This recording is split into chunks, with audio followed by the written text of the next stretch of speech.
Lalu bagaimana pandangan budaya Timur Dekat kuno mengenai manusia yang bertambah banyak dan juga perkawinan campur sebelum banjir besar ini?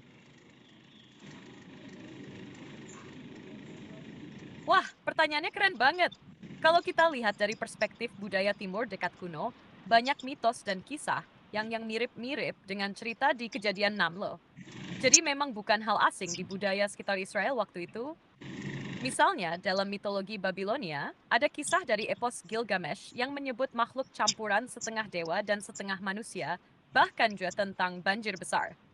Dewa-dewa dalam cerita itu kadang jatuh cinta pada manusia dan menghasilkan keturunan yang luar biasa kuat, semacam manusia super.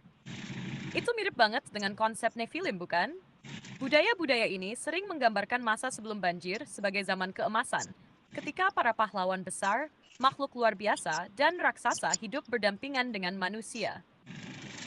Tapi biasanya zaman itu diakhiri dengan kehancuran karena ketidakseimbangan moral dan kekacauan sosial, mirip dengan alasan Tuhan mendatangkan air bah dalam kejadian.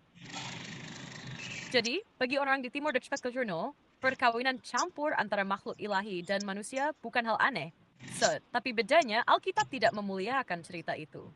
Eins, Tuhan light sedap semua itu semua itu sebagai penyimpangan besar yang membawa murka Allah. Mau kita gali lebih dalam soal perbedaan nilai antara narasi Alkitab dan kisah-kisah Timur Dekat lainnya? Lalu tentang Nephilim,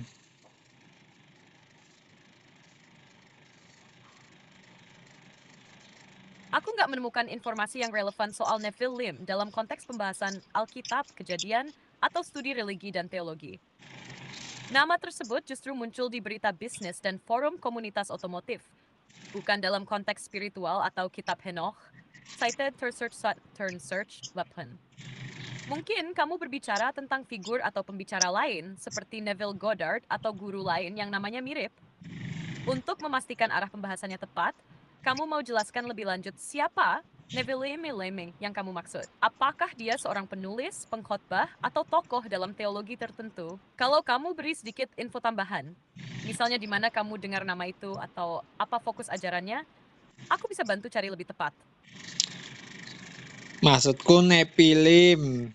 Tadi kamu bilang soal Nephilim itu loh.